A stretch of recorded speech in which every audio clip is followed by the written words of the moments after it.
mândri, noi coborâm, un sânge de eroi în brazde purtăm. Dacia antică, leagănul nostru sfânt, libertate, singurul nostru cuvânt. Chiar România, pământ sacru, unde istoria s-a înrădăcinat adânc, mândri de trecutul nostru glorios, spre un viitor victorios.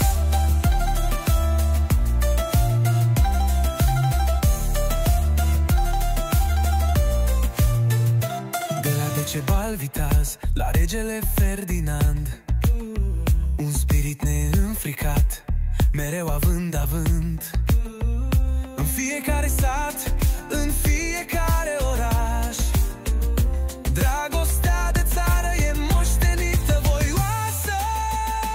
Românie, pământ sacru, unde istoria s-a înrădăcinat adânc, mândri de trecutul nostru glorios, spre un viitor victorios.